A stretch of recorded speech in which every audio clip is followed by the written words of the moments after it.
Beto Castro, que está aqui, que eu apresento para vocês, que é o autor de todas as fotos que tem dentro desse livro. Ele já fotografa há uns 30 anos. Então, ele sempre fotografou, e por isso que eu deixei aqui algumas imagens que o Beto fez durante a história dele. Ele fotografava um pouco de tudo, mas gosta muito de fotografar pessoas e histórias. Então, quando o Beto, ele já fotografava há muito tempo, a gente não se conhecia, e em 2020, o Beto me procurou porque eu sou professora de artes e professora de fotografia e trabalho com artistas, então faço um trabalho que a gente chama de curadoria, que é um trabalho de acompanhar os artistas para organizar os trabalhos deles. E aí o Beto me mostrou uma série de imagens deles e uma história importante que ele tinha era uma história que aconteceu aqui em Lages, que é uma história de uma fazenda centenária aqui de Lages, que a fazenda chama Fazenda São José da Boa Vista, que é onde está essa casa aqui, essa casa centenária. E essa fazenda, essa casa, ela ia sumir. Ela ia ser alagada por uma hidrelétrica. E a pessoa que cuidava dessa, né, que era dona desse lugar, que era filha de quem tinha vivido naquela fazenda, ela fez um processo de tombamento dessa casa. Então, antes que eles chegassem para colocar a hidrelétrica, ela garantiu que o patrimônio histórico ficasse de pé, aí foi aceito o tombamento da casa e eles tiveram que fazer hidrelétrica em outro lugar. Senão, hoje, essa casa não existiria mais. Ficaria embaixo d'água. Ficaria embaixo d'água. E aí, o Beto, com essa história, ele começou a pensar sobre o que é a história dessa região, né? Dessa região de serra, por isso serranias. Como é que é a história que é vivida aqui nessa região e que não é contada, né? E que muitas pessoas desconhecem? E um outro fato é que a maioria das fazendas centenárias e das questões, né, dessa região, elas já foram vendidas para pessoas que não são da região. Né? Então, ele começou a pensar que precisava contar um pouco dessa história, porque, afinal de contas, a gente tem várias maneiras de contar a história. Ele conta a partir das imagens. E aí, o Beto me propôs a gente começar a fazer um trabalho de contar essa história através dessas imagens. Então, quando o Beto me apresentou o total de imagens que ele tinha depois de 1 ano e meio, né, que a gente já trabalhava junto, tinha quantas? Umas 500 imagens. Eu mandei para o arquivo do livro 580 imagens. 580 imagens. Então, dessas 580 imagens, a gente foi... Como quando a gente tem muitas ideias, né, que vocês estão escrevendo, a gente tem muitas ideias, então a gente escreve muitas anotações. E depois a gente precisa fazer a síntese disso, né, para que essa história fique entendida, né, para que essa história comunique alguma coisa. Então, nesse processo de comunicar essa história, a gente fez, primeiro, o projeto, que daí foi feito pela Fazer Gestão Cultural, que é aqui de Lages, né, que é do Serginho e do Públio, né, que aí eles organizaram isso para a gente conseguir viabilizar, para conseguir materializar esse livro. E daí, para poder contar essa história, a gente não podia ter um livro com 580 imagens, né, que ia ser excesso. Então, quando a gente quer comunicar, a gente não pode nem faltar informação e nem sobrar informação, né? A gente precisa ficar de forma que seja prazeroso para quem está também vendo. Então, a gente fechou o livro com mais ou menos 100 imagens, né, que é esse livro aqui, que vai ser doado para a escola, vai ficar na biblioteca da escola. E aí, a partir disso, a gente fez todo o processo para fazer essa parte que a gente chama de curadoria, que é organizar essa sequência de imagens, e aí envolve muitos profissionais fazendo isso. Porque é o fotógrafo, e às vezes a gente tem uma ideia de que a fotografia, ela é assim, cliquei, pronto, né, peguei meu celular, cliquei, e ali tem uma fotografia. Mas essa fotografia, né, para ela contar uma história, para ela não ser só mais uma imagem, né, ela envolve um monte de profissionais para chegar a montar um livro de fotografia. Então, esse livro aqui envolveu o Beto, que é fotógrafo, eu, que sou a curadoria, o Sérgio e o Públio, que são produtores, uma designer, uma revisora de texto, um assessor de imprensa, um produtor executivo. Envolve um monte de gente para chegar a ter um produto, que isso aqui a gente chama de um produto cultural, né? E por que a gente optou em fazer um livro e não uma exposição? né? Porque a gente também vai fazer hoje tem um lançamento, hoje à noite vai ter uma pequena exposição, mas não é a exposição principal. O livro é principal por quê? Porque uma exposição, ela tem um peso maior, né, para transportar e tudo. E uma exposição, normalmente a gente coloca a exposição lá, aí um grupo de pessoas vê, 100 pessoas, 50 pessoas, depende do lugar, e aí tu guarda e depois. Para fazê-la circular é caro para levar uma exposição de uma cidade para outra e tal. O livro, ele circula muito mais rápido e tem uma estatística que diz que cada livro alcança pelo menos 5 pessoas. Se eu der esse livro para a professora, alguém na casa da professora vai ver, a professora vai mostrar para alguém. Então, um livro alcança muito mais pessoas, ele é muito mais democrático e a gente consegue mandar ele pelo correio para todos os lugares do Brasil e fora do Brasil também, né? Então, o livro, ele é um tipo de documento que fica e uma exposição monta e desmonta e ela não, né? E o livro não, ele vai para uma prateleira, ele vai para uma biblioteca, ele fica ali e ele vai durar anos, né? Talvez a gente não esteja mais aqui, mas o livro vai estar. E aí, por isso, a gente optou por fazer um livro, porque para registrar e documentar, né, e essa história ficar para as próximas gerações lagianas. E aí eu vou pedir para o Serginho colocar aqui o site onde está o livro, porque a gente também, nesse projeto, ainda tem isso, né? Incluiu ainda a equipe de acessibilidade, porque o livro também tem, dentro do site do livro, tem a audiodescrição das imagens, então todas as imagens têm audiodescrição, e também tem o livro em PDF, para quem não puder comprar o livro, porque parte dele é doado, né? Então, para quem não tiver acesso ao livro físico, tem o PDF também no site, né? E aí eu vou passar a palavra para o Beto, para ele falar um pouquinho sobre essa experiência dele e essa história dele com Lages, porque o Beto é lagiano também. Obrigada. Então, boa tarde a todos. Pessoal, é muito interessante, assim, vocês já tiveram agora uma prévia de como que se constrói um trabalho desse, né? Então, assim, não adianta você produzir, ter uma produção cultural e depois não dar sequência. Então, todas as ideias que vocês têm, a professora estava contando agora desse laboratório que vocês estão fazendo, né? De montar essas imagens, de montar essas histórias. Todas as ideias que vocês têm que pensar de como que essas ideias vão atingir outras pessoas. Isso é muito importante. Então, é muito legal esse trabalho que vocês estão fazendo. E vocês veem todo o caminho que é uma edição de um livro, né? Principalmente um livro de fotografia, porque o livro de fotografia ele tem que ter uma diagramação muito boa, ele tem que ter uma impressão especial, então para poder ficar bonito, né, o livro de fotografia. E essa história também de contar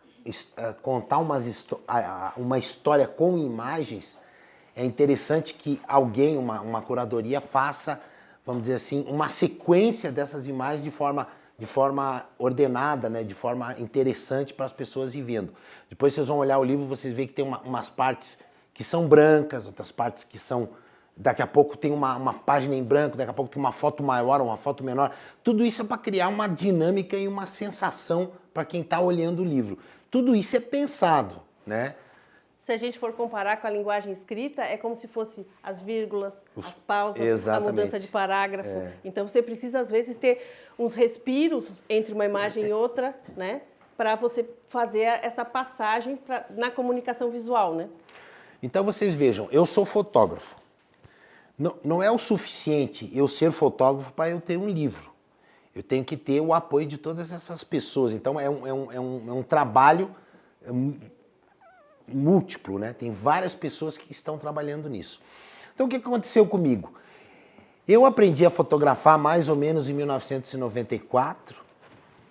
Comecei a fotografar, né? E depois eu fui descobrir que a fotografia era uma coisa muito, muito difícil, precisava estudar bastante.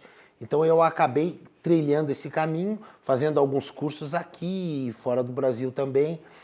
E aí eu tive vontade de que as pessoas vissem, sentissem o que eu senti, no sentido de ir lá e capturar essas imagens. Porque a coisa mais interessante, vocês pensam, a única coisa que congela o tempo é a fotografia. Vocês estão aqui nesse momento, se eu fizer uma foto com o celular aqui, daqui provavelmente há 50 anos, 100 anos, né? Alguém vai ter acesso a essa imagem. Vocês todos são jovens e crianças, vocês vão ser crianças na imagem. O tempo foi congelado. Mas daqui a 100 anos, todo mundo provavelmente aqui nessa sala vai estar morto. Mas vão permanecer crianças na foto. Então se diz, né? É uma foto, são crianças centenárias que, apesar de centenárias, permanecem crianças. É o congelamento do tempo. É uma coisa muito bacana. Então o que eu pensei? Eu comecei a andar de bicicleta, sair da minha casa e entrar no interior. Ir para a periferia da cidade, ir para Coxilha Rica. E essas localidades são muito próximas, mas a gente acaba não tendo contato com isso.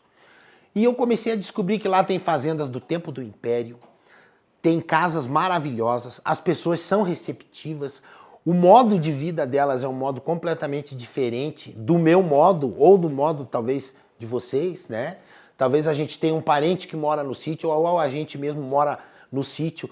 Daí a gente sabe como é a vida do sítio, né? A vida das fazendas, mas tem gente que não tem ideia.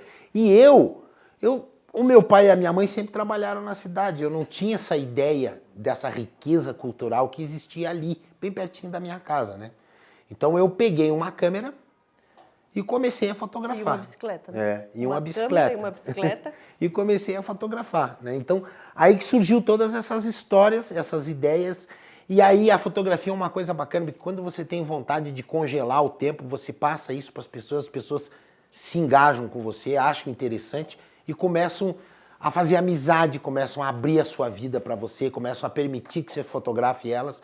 E aí você começa a entender o universo de cada uma dessas pessoas. Então eu fiz muitos amigos e entendi que era tão rico. Eu digo, nós temos que congelar esse tempo para mostrar para as pessoas o que é agora, o que foi, porque tem muita coisa do passado que ainda existe, mas logo não vai mais existir. Então eu achei assim que eu era um porta-voz e o responsável por ter essas imagens e passar essas imagens para as pessoas. Aí eu comecei a fazer um catálogo de imagens, né, um banco digital, e eu digo, agora eu quero fazer um livro. Como é que eu vou fazer um livro? Preciso mostrar isso para alguém. Preciso mostrar para alguém. E é muito bacana. E eu preciso que isso também se transforme num documento, né? Porque o livro é um documento.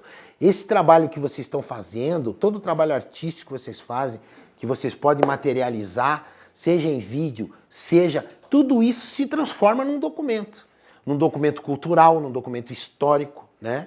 Fotos. Aproveitem os celulares de vocês e façam fotos, guardem esses arquivos, porque muito, muito logo essas fotos vão se tornar muito valiosas, né? Eu sou acostumado assim a chegar na casa dos meus amigos ou na casa da minha mãe, né? Minha mãe hoje está com quase 90 anos. Então a gente abre aquelas caixas e pega aquele monte de fotografias e começa a fazer uma viagem no tempo. E a fotografia possibilita isso, né? E é uma maneira sensacional de contar a história. Se eu for dizer para vocês, vocês querem virar contadores de história? Podem virar contadores de história através da fotografia. É uma coisa sensacional, uma coisa que funciona muito bem, fácil de fazer.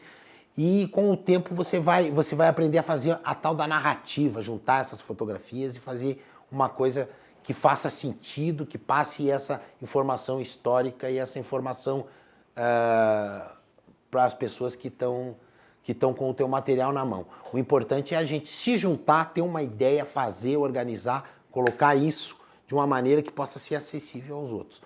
E esse livro tem essa função. É um documento que foi gerado a partir das minhas fotos, com a ajuda da Lucila.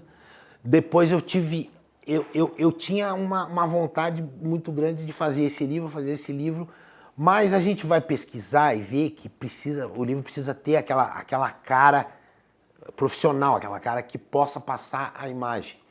Aí eu recebi a visita do Públio, aquele menino que está lá atrás, e ele disse para mim, Beto, eu vi umas fotos tuas lá no Museu Maliverne com o Jonas. Se vocês não visitaram, visite o Museu Maliverne, que é muito bonito. E eu queria te fazer uma proposta para a gente escrever um projeto e fazer esse livro. Eu conseguiria fazer um livro, eu conseguiria ter esse livro, fazer esse livro, mas um livro bem simplesinho. Eu estava pensando em fazer um livro fininho e tal, não um livro luxuoso, bonito como esse. E aí o Públio e o Serginho, que tem essa produtora, eles conseguiram fazer um projeto, aprovar no Ministério da Cultura, e através da Lei Rouanet, né, a gente conseguiu arrecadar via incentivo fiscal um dinheiro para fazer esse projeto e para pagar 100% do livro. O que é o incentivo fiscal? O incentivo fiscal é uma coisa muito interessante. O empresário da tua cidade, todo mundo que tem uma empresa, que tem uma loja, ele paga imposto. Esse imposto vai lá para Brasília.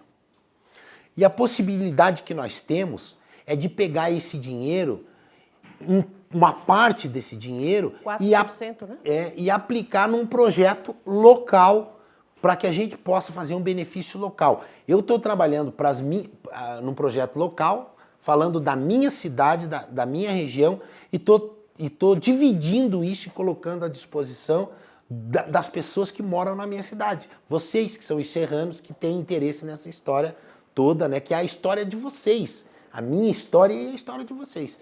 Então a vantagem da Lei Rouanet é justamente essa. Você pode fazer um projeto, o dinheiro dos empresários daqui fica aqui, não vai lá para Brasília para ser distribuído, e é distribuído na cultura aqui. Esse empresário paga o livro e recebe um desconto de 100% do que ele iria pagar de imposto através do pagamento desse livro. Então é uma troca. Então o governo faz um incentivo fiscal, o governo faz o seguinte, o governo deixa de arrecadar isso para o governo central, para Brasília, e deixa isso como um incentivo cultural, esse dinheiro para fazer um projeto. Vocês estão participando, por exemplo, desse projeto, né? Isso foi feito para vocês, para os serranos e para nós. É uma coisa para a gente dividir. E tá aí, ó, o projeto aconteceu, foi muito trabalho, foram muitos anos programando isso e conversando e tal, e a gente está com o produto final aí. Espero que vocês aproveitem muito, né? Espero que vocês tenham acesso a isso, tenham acesso também via internet, e essa conta a história de vocês, a história das pessoas que vocês convivem, a história dos antepassados de vocês, está tudo aqui nesse livro, através de fotografia, e também tem um pequeno texto no final. É uma pequena parte da história da região serrana, né? Um recorte, né? O Beto fez um recorte a partir dessa ideia do interior de Lages, né? Porque vocês vão ver que não tem fotos do centro, não tem fotos, né, da catedral, não tem fotos de monumentos históricos do centro. Ele só foi para o interior, né? Então a gente também, quando foi pensar no livro, assim, a gente tem que fazer um recorte, a gente não pode falar de tudo num lugar só, né? Então nesse aqui falou só do interior. E eu queria fazer uma colocação sobre o que o Beto falou da fotografia, que ele fala, eu vou na casa da minha mãe e pego aquelas caixas de fotografia, né? Mas isso não é mais assim, né? Vocês, na casa da mãe de vocês, tem caixas cheias de fotografia? Por que será que não tem? Porque é muito recente, né, a fotografia digital, essa que vocês usam, né? Essa que está no celular, né? Eu fui ter celular a primeira vez quando eu tinha 30 anos. Quando eu era pequena, não existia celular, não existia GPS, né? Então, lá naquele momento, quando eu comecei a fazer fotografia, quando eu tinha 18 anos, não existia câmera digital para comprar. Era só aquela câmera que vai o filme dentro. O filme, a gente não conseguia ver ele automático, que nem vocês fazem a foto e olham. A gente tinha que mandar num laboratório, revelar, aí eles imprimiam e aí que a gente ia ver. Quando a gente batia a foto, a gente não sabia o que ia sair lá dentro, né? A gente tinha uma ideia, porque, né? Mas ver como ela ficou só depois de um tempo. Às vezes a gente viajava, levava 2 rolos de filme, aí voltava. Cada filme só dava para fazer 36 fotos, aí a gente voltava, levava no laboratório. Então, assim, depois da viagem, depois de um mês da viagem, que a gente ia ver as fotos da viagem. Então, a nossa memória, né, da geração que hoje tem a minha idade, que eu não vou dizer qual a gente tinha as memórias guardadas em papel, né? Então a gente precisava revelar as fotos. Então a gente acabava sabendo, assim, eu não conhecia a minha avó paterna, né? A mãe do meu pai eu não conhecia, ela faleceu antes de eu morrer. mas eu tenho memória do rosto dela, porque eu vi em fotografia. Eu sou parecida com ela, mas eu nunca conheci ela de verdade. Mas eu tenho as histórias que me contaram, que daí é a linguagem verbal, né? Eu tenho as histórias que meu pai contava e eu tenho a imagem dela. Né? Eu vi a imagem, eu vi a minha avó, mas ela não existia mais quando eu nasci. Né? E quando quando o Beto diz assim, essas fotos de vocês vão valer no futuro, ele não está falando de valor financeiro. Ele está falando de valor como memória. Né? Porque a gente sempre fala que quem não tem memória, né, não tem cultura. Precisa ter memória para você ter para você se sentir participante do mundo, né? Da onde eu venho, né? Como é que é o lugar de onde eu vim, para onde eu fui. E às vezes a gente só consegue olhar para a nossa própria história depois que a gente sai de perto da onde a gente está. Né? Depois que o Beto foi profissionalmente, teve que viver em outro lugar. Aí ele começou a olhar para Lages diferente. E aí, hoje, por isso que a gente fala que o valor deste livro como memória e como história é grande, porque hoje a gente não tem essas imagens em papel. Não tem mais. Né? E essa casa não desapareceu ainda por causa da hidrelétrica, mas no momento ela vai desaparecer. Então, hoje a gente não tem mais esse hábito de imprimir as fotos. E elas são muito passageiras, né? Porque às vezes a gente tira, inclusive, ela no próprio Instagram, faz elas mesmo já direto ali e já posta e depois ela some. Cadê? Não sei mais. Né? Então, a fotografia, ela é documento e ela é história quando a gente preserva ela. Né? Então, assim, vocês podem, mesmo as fotos que vocês fazem com o celular, também imprimir essas fotos ou escrever sobre essas fotos, né? Porque ela é material de memória e de história. Né? Ela é a memória de vocês. Né? E hoje, pessoas da idade de vocês, a maioria não tem fotos em papel. Né? Então, esse exercício de vocês fazerem fotos e fazerem um pequeno livro, né? Uma pequena memória, porque é como vocês vão criando álbuns da história de vocês. Hoje ninguém mais tem álbum, mas na nossa época, né, dos mais velhos, a gente tinha nossas histórias contadas em álbum de família. E esse é um exercício legal. Né? Vou imprimir e vou escrever alguma coisa sobre a minha memória deste ano. Porque daí você vai guardando a sua história através das imagens. Né? Porque as duas linguagens, elas não contam a história do mesmo jeito. A fotografia não substitui a linguagem escrita e a linguagem escrita não substitui a fotografia. São modos diferentes de contar a história. São modos de você guardar. Né, Eu sempre digo que quando alguém me fala alguma coisa, a minha cabeça transforma em imagem. Quando alguém me mostra uma imagem, a minha cabeça transforma em texto. Porque nós precisamos do texto para racionalizar, né?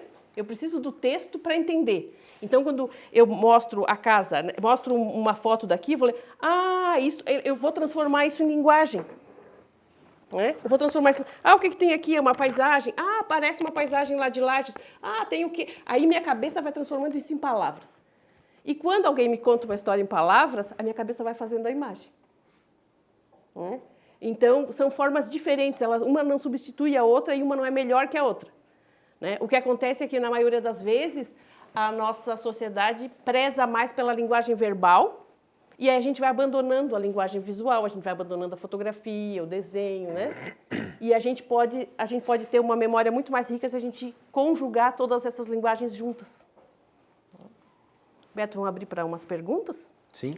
Se vocês quiserem perguntar alguma coisa, alguma curiosidade que vocês queiram saber do processo do livro ou do processo do Beto de fotografia.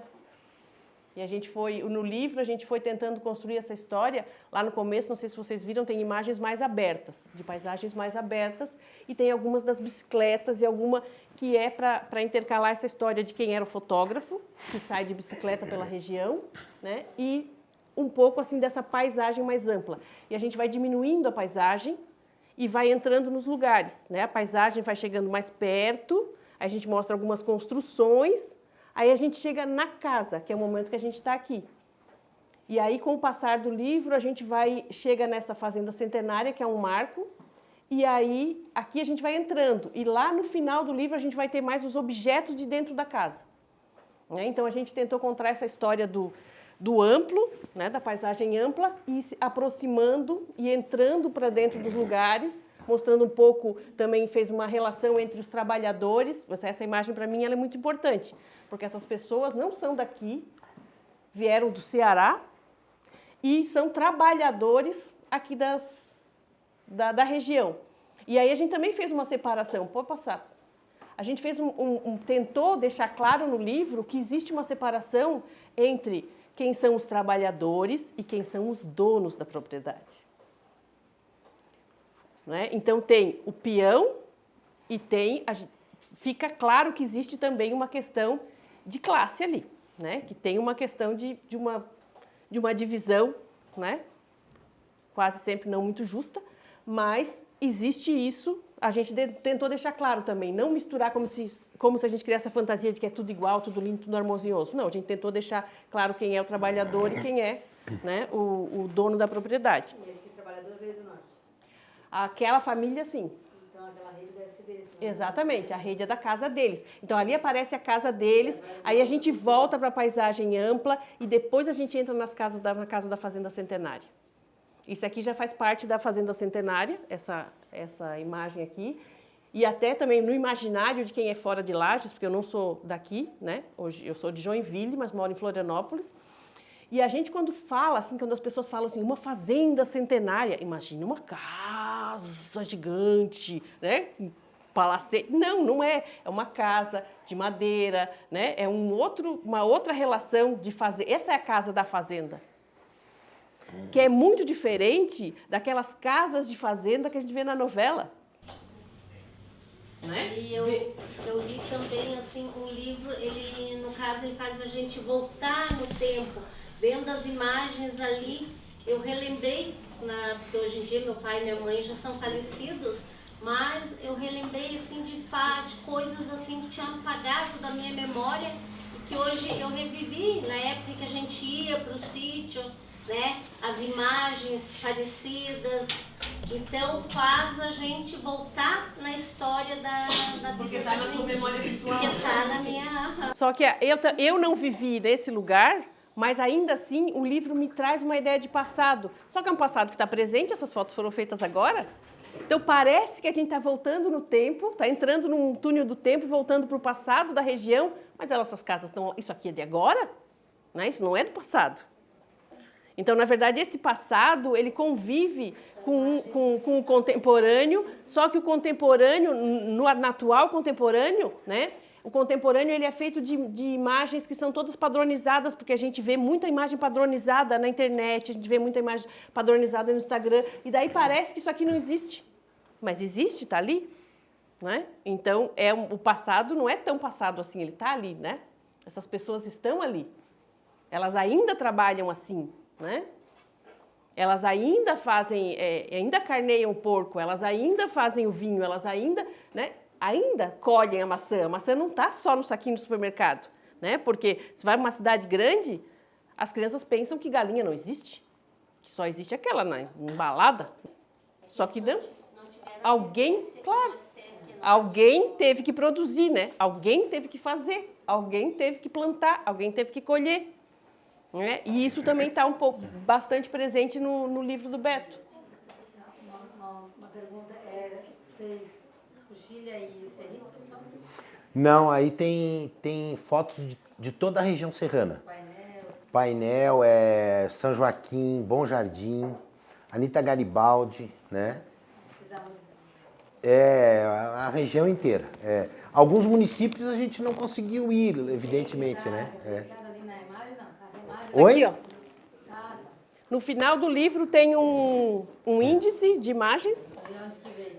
Exatamente, E aí tem a descrição de onde foi feita. Até pra gente trabalhar, né, em história, assim, de realmente situar no mapa de Lages, né? Sim. Essa foto aqui é lá do painel. Onde é que fica o painel? Pra nós estar localizando ali com eles. É bem legal isso. Então, era pra gente localizar. Relacionar o passado com o presente, né? Fazer uma relação, achei bem interessante. É bacana porque Ali tem umas coisas que eu lembro da casa da minha avó, que apesar de não ser no sítio, de ser na cidade, mas tinha aqueles elementos ali, né? Aquele Jesus que todo mundo tem em casa, aquele tipo aquela mania que as avós tinham eles chamavam de arear, né? Arear as panelas, ficava aquilo tudo brilhando. Mas tem aqui, aparece bastante. Colocaram uma em cima da outra que colhiam, né? Então a gente tem uma memória que hoje em dia ainda é cultivada. E isso é muito bacana, a gente chegar nas casas e encontrar esse referencial, né? Aqui a gente vai entrando mais para dentro do universo das casas. E aí, como a literatura, né? Mesmo a literatura, quando assim tem, as pessoas vão escrever um uma história, um documental, né? Ou a gente vai assistir um documentário. Ele não é exatamente como aconteceu, porque você precisa criar linhas ali para, né? Então a fotografia, a literatura, elas podem estar pautadas na história real, mas ela nunca é a realidade em si. Né? Então aqui a gente coloca uma sequência de imagens, mas não significa que elas sejam todas dentro da mesma casa. Né? São fotos de interiores de casas, mas elas não são todas a mesma casa. Né? Então a gente também cria ali identidade entre as imagens para criar essa narrativa. E o coador, no caso passar, né? Hoje em dia não tem mais, quase não existe mais o café passado pela modernidade, passado no coador de pano, né? Aí a gente Rádio. lembra, a casa tinha um rádio. Valvulado, né? Tinha umas válvulas atrás desse tamanho assim, Olha, esse Jesus aí é que eu lembro. De vez em quando a gente entra numa casa e a gente acha um Jesus desse aí, ó. Com esse tipo de moldura, né? É muito legal.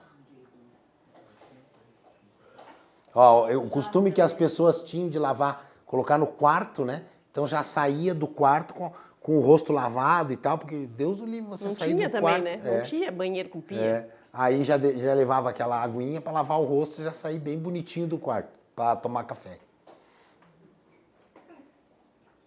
Se tu conversar com o pessoal, eles têm a cultura seguiu, né? Lá no sítio eles ainda fazem como os... Exatamente, exatamente. E na nossa memória, como lagiano, ainda tu olha ali, tu já reporta bem direitinho que alguém te contou, essa bacia é pra isso, né? Ó, a famosa... Me disseram que o nome certo é Marcela, né? Eu chamo de Marcela porque eu aprendi a chamar de Marcela com a minha avó. Eu não consigo falar Marcela. Então, a gente faz chá disso até hoje, né? Quem é que não tem chá de Marcela em casa? E a cultura, né, da Sexta-feira Santa. De catar, de ir e colher Marcela. Adoro essa imagem.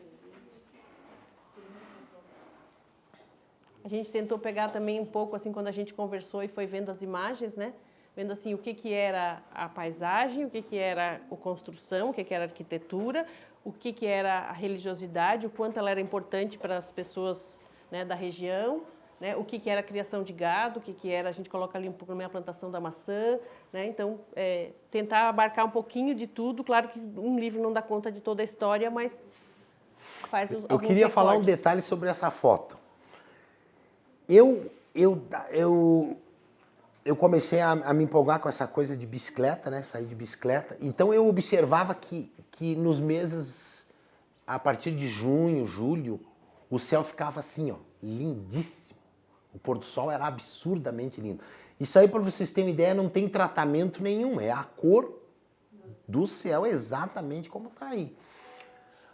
Aí eu fui pesquisar, na verdade, na época de queimadas, né? O céu fica assim. De agosto para frente. É um filtro que a poluição faz e ela filtra a luz do sol e fica nessa cor aí. Isso aí significa poluição, hein, já pessoal? Essa coisa bonita. Quanto mais poluição, mais o céu fica nessa cor. Mais bonito fica. Então é a época que eles estão queimando o campo, que é uma tradição indígena, tal da coivara, né? Eles queimam um campo para nascer um campo mais verdinho. Então é a época de coivara, de queimada, que acontece esse céu lindíssimo que a gente vê aí, quando vai esfriar. Daqui a pouco a gente começa a perceber que o céu vai ficar mais bonito no pôr do sol. E é por causa da região toda que o pessoal está queimando campo. É bem interessante, é uma coisa bem nossa, né? Ó, aí já é verão, ó. Não tem aquele... O pôr do sol é diferente, é amarelo. Não é vermelho, é amarelo. Por que às vezes é vermelho, por que às vezes é amarelo? Agora a gente já sabe. Tem essa história da poluição que filtra os raios solares e dá aquele tonalidade avermelhada. O livro está em 3 línguas, inglês. Tem uma parte... Exatamente. Tem um texto da Lucila, um texto meu, né, contando essa história que eu contei para vocês. E o livro está em 3 línguas porque a gente tem intenção, né, de aproveitar esse material e passar para outros países, museus e tal, para levar essa nossa história para as outras pessoas também, né? Para que elas consigam sentir essa coisa através das fotografias, esse referencial que é nosso, mas que pode ser dividido e partilhado com outras pessoas, né? É aquela transferência de cultura, né? Vamos mostrar para eles o que nós temos aqui. E é interessante porque você pega, por exemplo, uma foto de um esquimó lá no Polo Norte, né? Esquimó é no Polo Norte? Acho que é, né? Sei lá. Pega um esquimó lá no Polo Norte. Você vê que a cultura dele é diferente, a roupa dele é diferente, os referenciais dele são outros. Quando as pessoas que nós vamos remeter esses livros fora do Brasil, elas olham isso aí, elas ficam encantadas, porque é um referencial totalmente diferente, né? De onde é que veio esse formato, esse tipo de arquitetura, essa maneira de criar galinha, tem muita galinha, essa maneira de fazer os cortes das carnes e tal, tudo isso é importante, essa troca de cultura, porque lá é diferente daqui, né? E aqui é diferente de lá. Tá.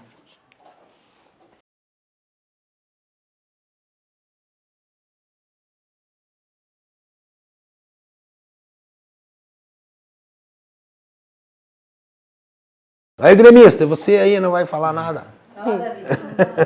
Paulo.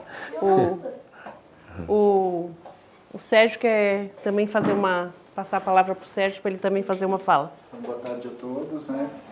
Em nome da professora Nadir, da diretora, né? Agradecer a presença de vocês aqui.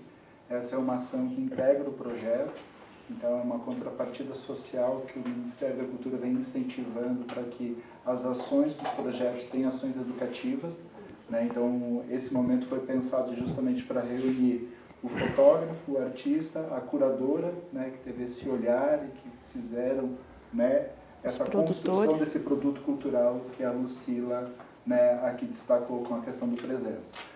O projeto também, então, ele previu, viabilizou impressão de 1.000 exemplares, que vão ser distribuídos gratuitamente para as escolas, né, municipais e estaduais na Serra Catarinense, para os espaços culturais, né, também, centros culturais, e também para outros espaços. Uma cota também o Beto vai poder comercializar, né, até com um investimento e um retorno sobre o trabalho aqui realizado.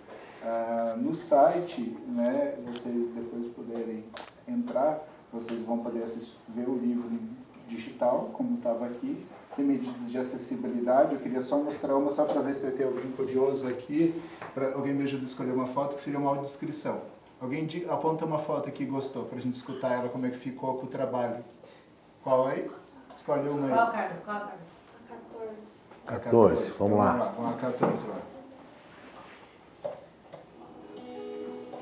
Foto em preto e branco.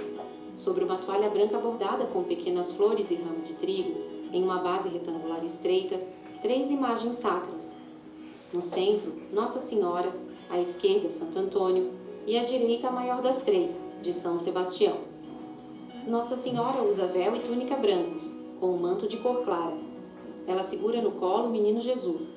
Ele está nu, com um terço pendurado no pescoço. Diante da santa, um castiçal com vela. Santo Antônio usa um manto escuro sobre uma túnica clara. Seu rosto está ligeiramente voltado para baixo. Segura com o braço direito um ramo de flores brancas e com o esquerdo o menino Jesus, que usa túnica branca e olha para nós. Aos pés do santo, um vaso com antúrios brancos e uma pequena figura de Nossa Senhora em moldura oval. São Sebastião usa uma faixa clara cruzada na frente do quadril. Tem 2 chagas no tórax e outra na perna esquerda. O punho esquerdo e os tornozelos estão amarrados em um tronco atrás dele. O braço direito repousa na lateral do corpo. Aos pés do santo, uma placa de madeira escura escrito: "Agradeço uma graça alcançada". Ao fundo, uma parede branca de madeira com um tecido de renda branco estendido em forma de leque. Uma réstia de sol entra por uma janela à esquerda. Então, essa é mais uma ação. Cada foto tem um. Todas as fotos têm audiodescrição. Tem fotos? É interessante porque quando o público falou a primeira vez sobre audiodescrição, eu não conhecia. Eu achava assim, eu gostaria de ver, né, de ter essa experiência. E aí a gente fez um contato com profissionais que trabalham com isso, e é uma audiodescrição para pessoas com deficiência visual. Então é muito interessante. Eu fui lá na Uniplac entregar um exemplar, e aí conversei lá com o pessoal lá da assessoria, e casualmente tinha uma menina cega que trabalha com a Suzana lá, que é minha amiga, né? E aí a Suzana disse, mas eu queria mostrar isso aqui pra fulana, eu não me lembro o nome dela. E aí nós fomos até ela, inclusive eu tenho um vídeo, aí eu fiz um livro, autografei para ela, entreguei para ela um livro, e eu disse, aqui nesse livro tem audiodescrição de todas as fotos. Daí eu disse, você só pede ajuda de alguém, porque vai ter ali o site, a audiodescrição. Aí nós colocamos no computador e ela apertava a foto, as expressões e o sorriso que ela tinha. Ela disse, gente, é muito interessante passar por isso. Ela contando, né, o feedback dela como cega, contando o que aconteceu com ela pela audiodescrição. Então achei muito interessante, muito legal. É uma coisa importantíssima isso. Essas medidas de acessibilidade, né, a gente agradece aqui a presença da Ana, né, nossa intérprete em Libras, né, são ações que realmente vêm sendo a partir das políticas públicas e das legislações, fazendo com que a gente reconheça a importância da inclusão e do respeito à diversidade. Então eu queria aproveitar essa chamada aqui, né, que o Beto fizesse a entrega do exemplar que vai ficar para a escola, né, em nome da diretora da vez, Que ótimo. só para a gente registrar esse momento também.